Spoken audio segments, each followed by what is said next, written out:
Hello students, good morning. I welcome you all on my YouTube channel. My name is Vishnu Gupta and we are learning biology here, that is more than a subject. देखो thumbnail कितना अच्छा लगा दिया है, ठीक है। और खूब अच्छे से पढ़िए और बहुत ज़्यादा शेयर करिए, सब्सक्राइब भी ज़रूर करिएगा, ठीक है, क्योंकि मैं बहुत मेहनत कर रहा हूँ आपके लिए, आपको बहुत कुछ समझाने के लिए। This session is for class 11, ये क्लास 11th का है सेशन है। और बढ़ते हैं आगे, हम लोग प्लांट किंगडम में डिस्कस कर चुके थे। बहुत सारे स्टूडेंट्स को डाउट था गैमेटोफाइट और स्पोरोफाइट में, इसीलिए मैंने प्रीवियस क्लास में उनके डाउट्स को क्लियर कर दिया था, ठीक है। अब आज आगे बढ़ेंगे, ब्रियोफाइटा के और कैरेक्टरिस्टिक डिस्कस करेंगे। ब्रियोफाइटा पढ़ा मतलब उनके कैरेक्टरिस्टिक स्टार्ट करते ही जैसे गैमेटोफाइट और स्पोरोफाइट आ गया था तो स्टूडेंट्स थोड़ा सा मतलब कंफ्यूज हो गए थे, इसीलिए मैंने वो बीच में ही उनको गैमेटोफाइट और स्पोरोफाइट के बारे में क्लियर कर दिया था।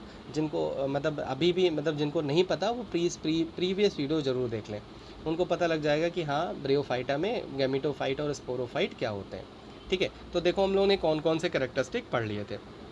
एक तो ये सारे कैरेक्टरिस्टिक हम लोगों ने पढ़ लिए थे।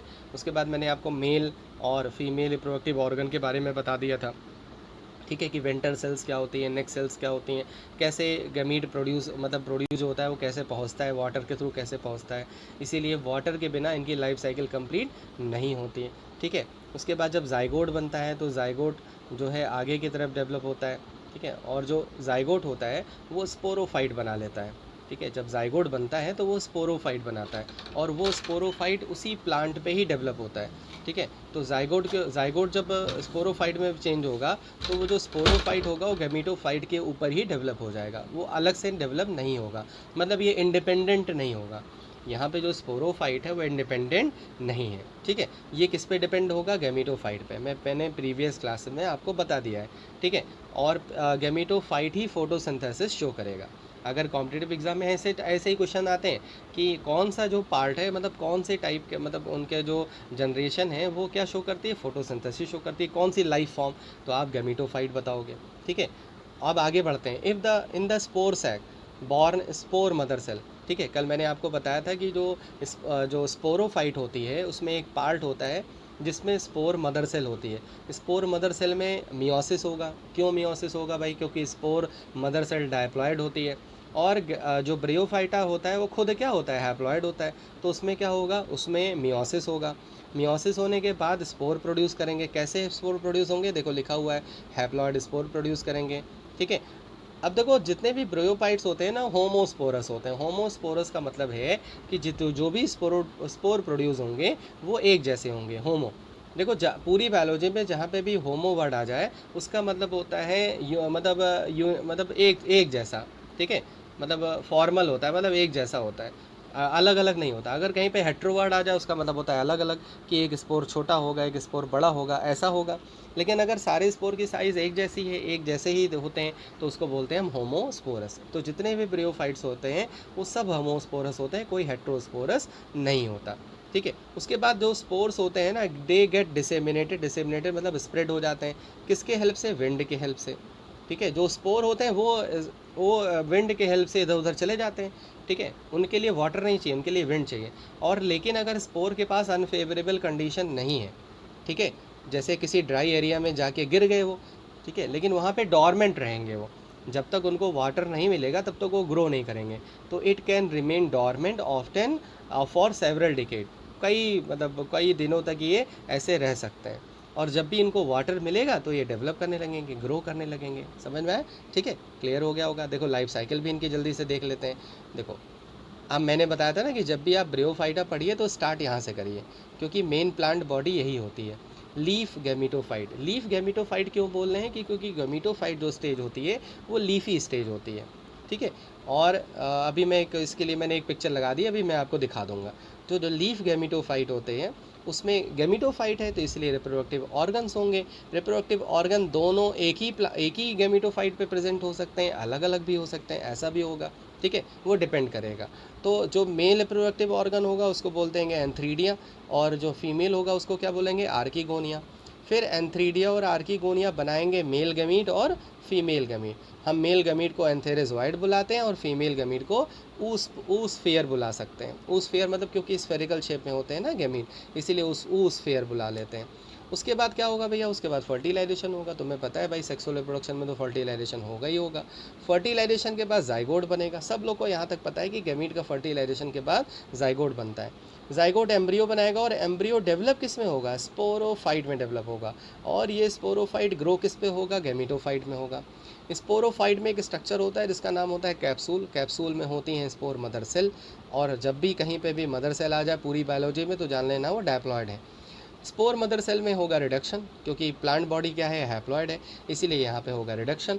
और रिडक्शन के बाद होंगे प्रोड्यूस कौन, स्पोर्स। और स्पोर्स कैसे होंगे, हैप्लॉयड होंगे। और यही स्पोर जर्मिनेट करने के बाद क्या बना लेंगे, नया गैमीटोफाइट डेवलप कर लेंगे। क्लियर है। तो ये हो गई इनकी लाइफ साइकिल। आप देख सकते हो ये यहाँ तक जो है वो हैप्लॉयड स्टेज है, और इधर क्या है, ये सब डायप्लॉयड स्टेज में आ गया। ये पूरी डायप्लॉयड स्टेज है और ये क्या है, हैप्लॉयड है। इसीलिए इनकी लाइफ साइकिल को हम क्या बुलाते हैं, हैप्लो डायप्लॉयंटिक लाइफ साइकिल बुलाते हैं। बहुत ईजी है, ठीक है। तो बायोलॉजी बहुत ईजी है, अगर आप थोड़ा सा दिमाग लगाओगे, थोड़ा सा क्रिटिकल थिंकिंग आएगी, अपने सराउंडिंग से पढ़ने लगोगे तो बहुत मज़ा आएगी बायोलॉजी पढ़ने में, ठीक है। क्लियर हो गया। ये मैंने एक देखो गैमीटोफाइट और स्पोरोफाइट की पिक्चर भी यहाँ लगा दी है कि देखो नीचे जो लीफी स्टेज हैं ये क्या है, गैमीटोफाइट है, और इसके ऊपर क्या डेवलप हो रहे हैं, स्पोरोफाइट डेवलप हो रहे हैं, ठीक है। समझ में आ गया। अब आगे बढ़ते हैं।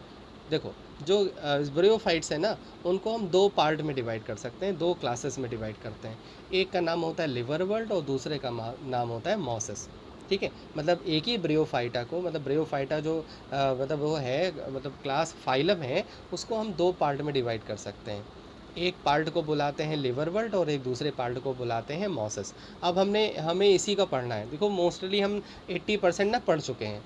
80% मैंने ब्रियोफाइटा के बारे में बता दिया तुम्हें। अब थोड़ा सा बस उनके थोड़ा सा और मतलब उनकी जो ग्रुप हैं उनके बारे में पढ़ लेना है। चलो देखते हैं।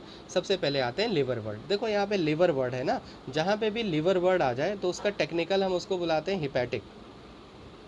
जहाँ पे भी हिपैटिक वर्ड आ जाए उसका जान लो रिलेटेड टू द लिवर है। जैसे आपने एक डिजीज़ सुनी होगी हिपेटाइटिस बी, हिपेटाइटिस सी, तो एक्चुअली हिपेटाइटिस जो होती है वो लिवर रिलेटेड डिसऑर्डर ही तो होता है, ठीक है। तो देखो कितनी ईजी है बायोलॉजी। लिवर, लिवर वर्ड, तो इसी का साइंटिफिक नेम क्या हो गया, हिपेटिकोप्सिडा, ठीक है। हिपैटिक मतलब क्या हो गया, लिवर, और कोप्सिडा मतलब हो गया मॉस या वर्ड, ठीक है। तो लिवर वर्ल्ड का मतलब क्या हो गया, हिपेटिकोप्सिडा। बहुत इजी है, ठीक है। अब देखो ये लिवर, जैसे लिवर के लोब होते हैं ना, जैसे आप अपने हाथ को देखो ज़रा, अपने पाम को, आपके पाम की दोनों सरफेस क्या एक जैसी दिखती है नहीं दिखती ना। एक तरफ लाइनें होती हैं किस्मत की, जो किस्मत की बोलते हैं, किस्मत की रेखाएं होती हैं, और एक तरफ क्या होते हैं, हमारे हड्डी उड्डी दिखते हैं उसमें ज़्यादा, ठीक है। उसमें पसीना भी बहुत होता है, ठीक है, जिसमें नेल्स भी होते हैं। तो दोनों ही सरफेस आपकी जो पाम की वो अलग अलग है। अगर कोई भी सरफेस ऐसी है जो फ्लैट है और वो दोनों सरफेस एक दूसरे से अलग है, तो ऐसी सरफेस को बुलाते हैं हम डॉर्सो वेंट्रल सरफेस या डॉर्सी वेंट्रल सरफेस। अब यहाँ तो देखो एक नया नाम आपको मिल रहा है। एक को बुलाते हैं डॉर्सल और एक होता है वेंट्रल। देखो इसका मतलब क्या होता है, जैसे आप अपने दिल पे हाथ रखो ठीक है, आप अपने दिल पे हाथ रखो ज़रा, ठीक है, दिल पे हाथ रखे हो ना, वो आपका वेंट्रल पोर्शन है और ज़रा अपना हाथ अपनी पीठ की तरफ ले जाओ, तो वो क्या है, डॉर्सल है। समझ में आ गया सब, ठीक है। वेंट्रल डॉर्सल समझ में आ गया कि वेंट्रल क्या होता है, डॉर्सल क्या होता है। तो अगर कोई पूछे तुम्हारा हार्ट कहाँ सिचुएटेड है तो बताओगे वेंट्रली, ठीक है। लेकिन अगर कोई पूछे किडनी कहाँ सिचुएटेड है तो बताओगे डॉर्सली ठीक है। तो वेंट्रल डॉर्सल समझ में आ गया, ठीक है। ऐसे ही जो है इसमें भी होते हैं। जो लिवर वर्ल्ट होता है, एक तो इनका जो शेप होता है वो क्या होता है, फ्लैट एंड होता है। ये देखो यहाँ, ठीक है, देख सकते हो ये है। देखो इसमें दोनों व्यू हैं, वेंट्रल सरफेस भी है। वेंट्रल सरफेस पे देखो कैसे पहचानोगे ब्रियोफाइटा में कि वो वेंट्रल सरफेस है। अगर राइजोइड्स लगे हैं तो जान लेना वो क्या है, वेंट्रल सरफेस है। और जिस सरफेस पे राइजोइड्स नहीं लगे हैं तो जान लेना वो डॉर्सल सरफेस है। क्लियर है, ठीक है। तो डॉर्सल, इसीलिए इनकी जो प्लांट बॉडी होती है उसको क्या बुलाते हैं हम, डॉर्सी वेंट्रल सरफेस। तो पहली बात क्लियर हो गई कि ये जो होती है, एक तो एक थायलॉइड होते हैं, ठीक है। इनमें मतलब अभी आपने देखा ना, इसमें ये ना रूट की तरह दिख रहा है, ना लीफ की तरह दिख रहा है, ना स्टेम की तरह दिख रहा है। तो भैया किसकी तरह दिख रहा है, तब थायलॉइड होता है, ठीक है। इसको बोलते हैं थायलॉइड बॉडी। क्लियर है। तो थायलॉइड बॉडी समझ में आ गई। अब आ जाओ, ठीक है। जैसे मार्केंशिया जो अभी मैंने डायग्राम दिखाया था ना, वो हाँ मार्केंशिया का है, ठीक है। और देखो या तो लीफी स्टेज भी हो सकती है, अभी मैंने आपको बताया ना, या तो थाइलॉइड होंगे या तो लीफी होंगे या स्टेम लाइक भी हो सकते हैं, लेकिन रूट लाइक कभी नहीं होंगे, ठीक है। आपको पता है ना रूट लाइक कौन होते हैं ब्रियोफाइटा में? राइजोइड होते हैं, ठीक है। आपको मैंने वो पोनी और हेयर वाला एग्जांपल लेके बताया था ना कि गर्ल्स अगर पोनी बांध ली तो जान लो राइजोइड क्या हो गया भाई, बुरा ना मानना, ठीक है। राइजोइड क्या हो जाते हैं? वो मल्टी सेलुलर हो गए। लेकिन अगर एक एक हेयर हैं ऐसे अलग अलग हैं तो उसको क्या बुलाते हैं हम? यूनिसेलुलर। तो राइजोइड वो होते हैं, ठीक है, जो ब्रियोफाइटा को, मतलब जो मॉस होते हैं, जो प्लांट्स होते हैं, उनको किससे अटैच करते हैं? उनको सॉइल या सबस्ट्रेटम से अटैच करते हैं। एसेक्सुअल रिप्रोडक्शन जिम्मा से होता है, ठीक है। कल मैंने बताया भी था, यहाँ देखो मैंने एक फिगर भी लगा दिया है, ये देखो, ठीक है। ये ऐसे रिसेप्टेकल्स होते हैं जिनको बुलाते हैं हम जिम्मा रिसेप्टेकल, ठीक है। जिम्मा रिसेप्टेकल, इसी पे प्रोड्यूस होते हैं जिम्मा कप, ठीक है। ये कप की तरह है ना, जिम्मा कप प्रोड्यूस होते हैं। जिम्मा कप एक्चुअली बड होते हैं, ये दो बड होते हैं। ये तो मैंने बहुत बड़ा, मतलब ये आपको काफ़ी बड़ा दिख रहा है, ठीक है, जूम करके इसकी फ़ोटो वोटो ली गई होगी, ठीक है, लेकिन बहुत छोटे होते हैं। तो जो बड लाइक स्ट्रक्चर होता है ना, जब ये प्लांट बॉडी से डिटैच होता है तो एक नया प्लांट बना लेता है। और तुम्हें पता है इसी फीचर को, ये किसका फीचर है? वेजिटेटिव, मतलब ये सेक्सुअल रिप्रोडक्शन का फीचर है। तो ये जिम्मा के थ्रू कौन रिप्रोड्यूस कर रहा है? लिवर वर्ल्ड किसके थ्रू रिप्रोड्यूस करते हैं? जिम्मा के थ्रू, जो ए सेक्सुअल बर्ड्स होते हैं। अब आ जाओ सेक्स ऑर्गन्स पे। Sex organ develop on the same थैली और ऑन द डिफरेंट थैली। जैसे अगर आप ये देखो आर्कीगोनियोफोर फीमेल है ना, और ये क्या है? एंथ्रीडियोफोर मतलब मेल है। तो दोनों बताओ अलग अलग है कि एक एक पे हैं? अलग अलग हैं। तो इसको हम क्या बुलाएंगे? डिफरेंट थैली पे हैं। और देखो ध्यान से देखो, राइजोइड भी दिख गया, ये देखो राइजोइड दिख गया। और राइजोइड देखो ऐसे हेयर की तरह है ना, तो ऐसे राइजोइड को बुलाते हैं यूनिसेलुलर। इसका मतलब जो लिवर बल्ट होते हैं उनमें जो राइजोइड होते हैं वो कैसे होते हैं? वो यूनिसेलुलर होते हैं, ठीक है। तो ये भी पॉइंट क्लियर हो गया आपको कि जो रिप्रोडक्टिव ऑर्गन्स होते हैं वो सेम थैली भी हो सकते हैं और डिफरेंट थैलस पर भी हो सकते हैं। उसके बाद अब और आगे आपको पता है ठीक है, कि जो रिप्रोडक्टिव ऑर्गन्स होंगे वो मेल और फीमेल गैमीट प्रोड्यूस करेंगे। मेल गैमीट को वाटर चाहिए होगा, ट्रैवल करके जाएगा फीमेल गैमीट को, करेगा फर्टिलाइज और बनाएगा जाइगोट, ठीक है। और इस तरह से जाइगोट का फॉर्मेशन हो जाएगा। जब जाइगोट का फॉर्मेशन हो जाएगा तो जाइगोट किस में डेवलप होगा? जाइगोट डेवलप होगा स्पोरोफाइट में। और स्पोरोफाइट के 3 होते हैं पार्ट, जिसका नाम होता है फूट, सीटा, कैप्सूल, ठीक है। अब फूट मतलब होता है जैसे पैर होता है ना, वो फूट हो गया। और सीटा का मतलब क्या होता है? जो स्टेम लाइक स्ट्रक्चर हो गया। जैसे वैसे ये मॉस का एग्जाम्पल है, ये लिवर वर्ल्ड का एग्जाम्पल नहीं है, मैं केवल दिखा दे रहा हूँ तुम्हें कि ऐसे होते हैं, ठीक है। देखो गैमीटोफाइट, यहीं पे फर्टिलाइजेशन हुआ और जाइगोट बन गया। अब जाइगोट यहीं पे बना और यहीं पे डेवलप होने लगा, ठीक है। तो क्या क्या बनाएगा? एक तो बनाएगा फूट, ये हो गया फूट, जो स्टेम की तरह है उस ये बनाएगा सीटा, ठीक है। सीटी नहीं बुलाना, सीटा, ठीक है। और ये देखो एक ऊपर एक स्ट्रक्चर है शर्मीला, देखो जैसे लग रहा है बहुत शर्मा रहा है, तो ये क्या है? कैप्सूल है। इसी कैप्सूल में प्रोड्यूस होंगे, इसी कैप्सूल में प्रेजेंट होंगे स्पोर मदर सेल।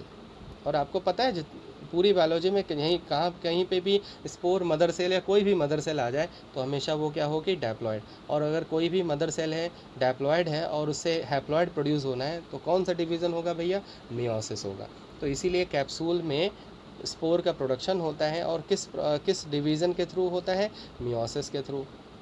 तो कैप्सूल में जब स्पोर प्रोड्यूस होंगे, जब ये गिरेंगे, जब ये विंड के थ्रू कांटेक्ट में आएंगे और किसी एरिया में चले जाएंगे तो फिर से क्या डेवलप करेंगे? गैमीटोफाइट। इसी को बोलते हैं अल्टरनेशन ऑफ जनरेशन।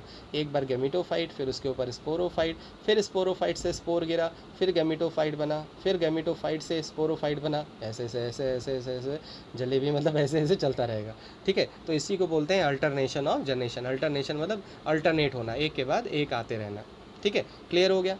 तो ये हो गया। ये देखो, ये तो मैंने बता दिया कि आफ्टर मियोसिस क्या होता है। आफ्टर मियोसिस प्रोडक्शन होगा सेक्सुअल रिप्रोडक्शन के बाद, और वो स्पोर जो है नया प्लांट बना लेंगे, मतलब वो गैमीटोफाइट बना लेंगे। लिवर वर्ल्ड के पास कैसी राइजोइड्स होते हैं? यूनिसेलुलर होती हैं और अनब्रांच्ड होती हैं। ये मैंने यहाँ पे ब्रांच लिख दिया है, ये अनब्रांच होंगी क्योंकि ब्रांचेज नहीं होती ऐसे, इस तरह से होती है ना, इसलिए अनब्रांच होती है। इसको करेक्ट कर लेना प्लीज़ भाई, ये अनब्रांच है, ठीक है। ये हो गया एग्जाम्पल, हो गया रिक्सिया, हो गया मार्केंशिया, हो गया। देखो ये रिक्सिया का है और ये क्या है? मार्केंशिया है। रिक्सिया पे मेल और फीमेल दोनों एक ही पे होते हैं और मार्केंशिया पे अलग अलग होते हैं, देख सकते हो, यही आपके बुक में भी बना है, ठीक है। आ गया समझ में? क्लियर है? अब आ जाते हैं नेक्स्ट पे। देखो नेक्स्ट है ब्रियोप्सिडा। सीधा तुम्हें पता है ना, ब्रियोफाइटा मतलब क्या होता है, मॉस होता है। तो ब्रियो मतलब क्या पे होगा यहाँ पे, मॉस। देखो पूरे जो फाइलम है उसको, पूरे फाइलम को ही मॉस बुलाते हैं, लेकिन एक मॉस एक अलग से क्लास भी होती है, मतलब ब्रियोफाइटा को हम कॉमनली मॉस बुला सकते हैं, ठीक है। लेकिन यहाँ पे क्या है कि मॉस की क्लास ब्रियोफाइटा में अलग है, जिसको हम किस नाम से जानते हैं, ब्रियोप्सिडा के नाम से जानते हैं। अब यहाँ देखो पहला फीचर आपको देखने को मिलेगा कि जो राइजोइड्स होंगे वो मल्टी सेलुलर होंगे और ब्रांच्ड होंगे, ठीक है। ये इस तरह से होंगे, ऐसे मल्टी, कई सारे ऐसे राइजोइड्स ऐसे निकलेंगे, इसको ब्रांच्ड बुलाएंगे, ठीक है। कई सारी ब्रांचेज होंगी इनकी। अब देखो यहाँ पे एक चीज़ आपको, बाकी सब लिवर वर्ल्ड की तरह लगभग लगभग सेम है, एक चीज़ आपको अलग से देखने को मिलेगी कि अभी आपने जब ये लिवर वर्ल्ड का जब लाइफ साइकिल डिस्कस की, तो आपने लाइफ साइकिल ये देखो, ठीक है, ये सेम लाइफ साइकिल जान लो किसकी है, लिवर वर्ल्ड की है पूरी, ठीक है। लिवर वर्ल्ड, ये किसकी लाइफ साइकिल है, लिवर वर्ल्ड की है, क्लियर है, ठीक है। अब आ जाओ, अगर हमें मॉस की, मतलब जो ब्रियोप्सिडा है उसकी लाइफ साइकिल देखनी हो, ठीक है, उसमें क्या डिफरेंस देखने को मिलेगा, मैं थोड़ा जूम कर दे रहा हूँ, ये देखो सब कुछ सेम है ना। एंथ्रीडियोफोर बन रहा है, ठीक है, फीमेल गैमीटोफाइट बना, उस पर रिप्रोडक्टिव ऑर्गन बने, उसमें गैमीट प्रोडक्शन हुआ, गैमीट का प्रोडक्शन जो है, फिर फर्टिलाइजेशन हुआ, फर्टिलाइजेशन के बाद क्या बना, स्पोरोफाइट बना, ये सारी चीज़ें दिख रही हैं, ठीक है। लेकिन इसमें एक नई स्टेज आती है जिसको बुलाते हैं, ये देखो, ये दिख गया, ये जब भी जो गैमीटोफाइट बनेगा स्पोर से, मतलब जो स्पोर होगा ना वो डायरेक्टली गैमीटोफाइट नहीं बनाएगा। अगर स्पोर डायरेक्टली गैमीटोफाइट बना दे तो जान लो ये क्या है, ये किसका फीचर है, लिवर वर्ल्ड का फीचर है। If spore directly germinate to the gametophyte, this is the feature of the liverwort. But अगर स्पोर डायरेक्टली ना बना के एक और स्टेज में चेंज हो जाए, जिसको बुलाते हैं बड स्टेज, ठीक है, और इसी बड स्टेज को बुलाते हैं प्रोटोनेमा। तो प्रोटोनेमा पहले जुवेनाइल फेज़ में होता है, जुवेनाइल मतलब जैसे छोटा बच्चा नहीं होता, वो जुवेनाइल फेज़ है, ठीक है। उसमें बडिंग होती है, उसको बुलाते हैं सेकेंडरी, उसी बड को क्या बुलाते हैं हम, सेकेंडरी। और यही सेकेंडरी बड जो है वो क्या बना लेता है, गैमीटोफाइट बुला लेता है। मतलब अगर कोई मॉस का प्लांट है, ठीक है, जैसे फ्यूनेरिया, बहुत सारे ऐसे एग्जाम्पल हैं मॉस प्लांट के, अगर कोई मॉस का प्लांट है तो एक लाइफ साइकिल में केवल एक छोटा सा डिफरेंस होता है उसमें और लिवर वर्ल्ड में, कि जो स्पोर होता है वो डायरेक्टली जर्मिनेट ना होके, डायरेक्टली फॉर्म ना करके, वो सबसे पहले बनाएगा बड। उस बड को क्या बुलाएंगे, प्रोटोनेमा बुलाएंगे। जब उस बड में मतलब और बडिंग होगी, प्राइमरी बडिंग होगी, सेकेंडरी बडिंग होगी, जैसे ये देखो मैं बना के दिखा दे रहा हूँ तुम्हें कि प्राइमरी और सेकेंडरी बडिंग क्या होती है। ये देखो, जैसे अगर मान लो प्राइमरी बड ऐसे है, इस तरह से है, ठीक है, तो सेकेंडरी बड ऐसे हो जाएगा, ऐसे ऐसे ऐसे हो जाएगा, ठीक है, इस तरह से हो जाएगा, तो ये सेकेंडरी बड हो गया। तो सबसे पहले बना स्पोर, स्पोर से बना प्रोटोनेमा, फिर प्रोटोनेमा से बना सेकेंडरी बड, और इससे बना क्या, गैमीटोफाइट। कितना इजी है, देखो कितनी इजी बायोलॉजी, जैसे हम लोग लग रहा है कि एलकेजी यूकेजी को पढ़ा रहे हैं, ठीक है, क्लियर है। तो इस तरह से हो गया क्या, मतलब ब्रियोफाइटा में मॉस की जो लाइफ साइकिल है वो ये हो गई, ठीक है। और अगर अगर कभी भी आपको लिवर वर्ल्ड की लाइफ साइकिल बनाने का मन करे, ठीक है, या बनाना हो तो ये वाली लाइफ साइकिल बना देना, ठीक है। और अगर ना बनाने का मन करे, केवल इसमें यही हटा देना बस, मतलब ये पार्ट हटा देना, ठीक है, इस पार्ट को, ये देखो ये हट गया, ठीक है। अभी जब जैसे मैं इसको अभी बंद करूँगा ये हट फिर से आ जाएगा। तो स्पोर इसमें चेंज हो गया, तो ये क्या है, लिवर वर्ल्ड की साइकिल है। और जादू दिखाऊं, ये देखो, ये किसकी लाइफ साइकिल हो गई, ये हो गई मॉस की, ठीक है। तो इस तरह से मॉस के ये लाइफ साइकिल समझ में आ गया कि मॉस में प्रोटोनेमा स्टेज आती है। तो आप डिफरेंस भी लिख सकते हो, अगर क्वेश्चन आ जाए कि लिवर वर्ल्ड और मॉस में डिफरेंस बताओ, तो पहला डिफरेंस तो यही लिख सकते हो, पहला डिफरेंस ये लिखोगे। दूसरा डिफरेंस ये लिख सकते हो कि इसमें एक प्री डोमिनेंट स्टेज आती है जिसको बुलाते हैं हम प्रोटोनेमा, ठीक है, ये क्रीपिंग स्टेज होती है। और प्रोटोनेमा स्टेज से ही फिर क्या बन जाता है, गैमीटोफाइट बन जाता है। The second stage is leafy stage which develop from the secondary protonema. और ब्रियोफाइट, जो ब्रियोप्सिडा जो होंगे ना, मॉस होंगे ना, इसमें लीफी स्टेज सबसे ज़्यादा देखने को मिलती है, ठीक है। अब आ जाओ वेजिटेटिव प्रोपेगेशन पे। वेजिटेटिव प्रोपेगेशन इनमें फ्रेगमेंटेशन से होगा। बडिंग मतलब अभी देखा आपने ना, प्रोटोनेमा में क्या हो रहा है, बडिंग ही तो हो रही है, ठीक है। Sexual reproduction, zygote develop into sporophyte, consist foot seta and capsule. Sporophyte इसमें ज़्यादा इलेबोरेट होगा, ठीक है, ज़्यादा। अभी मैंने आपको ये देखो, ये तो अभी मैंने थोड़ी देर पहले समझाया था, लेकिन वो एक्चुअली जो लिवर वर्ल्ड होते हैं उसमें इतना इतना ज़्यादा डेवलप नहीं होता, इस तरह से नहीं दिखता जैसे मॉस में दिखता है। तो मॉस में जो स्पोरोफाइट स्टेज होती है वो काफ़ी क्या होती है, प्रोमिनेंट होती है, कॉन्सिपिकुअस होती है, दिखती है, ठीक है। और इसके 3 पार्ट होते हैं, फूड, सीटा और कैप्सूल। तो कैप्सूल में क्या होंगे, स्पोर मदर सेल होंगी, स्पोर मदर सेल में मियोसिस होगा, और मियोसिस के बाद क्या बना लेंगे, ये बना लेंगे स्पोर, और वो स्पोर गिर के फिर से नया गेमिटोफाइट, ब्रियोफाइट का गेमिटोफाइट डेवलप कर लेगा, ठीक है। ये हो गया। इसके एग्जाम्पल देखो, फ्यूनेरिया, पॉलीट्राइकम और स्फेगनम। क्लियर है। तो इस तरह से ब्रियोफाइटा हुआ ख़त्म, और हम अपनी क्लास को भी करते हैं ख़त्म। ठीक है। इसकी इकोनॉमिक इम्पोर्टेंस बचेगी जो नेक्स्ट क्लास में हम लोग, मैं थोड़ा सा आपको इकोनॉमिक इम्पोर्टेंस इसकी बता दूंगा अच्छे से, ठीक है। तो तब तक के लिए अच्छे से पढ़ते रहिए, खूब मेहनत करिए, ठीक है। और ये विक्ट्री के साइन आ गया। हमने ख़त्म कर लिया ये पार्ट, और उसके बाद अब हम करेंगे बाय बाय। तो take care yourself, yoga करते रहिए, इम्यूनिटी स्ट्रॉन्ग करते रहिए, और बायोलॉजी पढ़ते रहिए, ठीक है। जय हिंद, जय भारत, गुड बाय।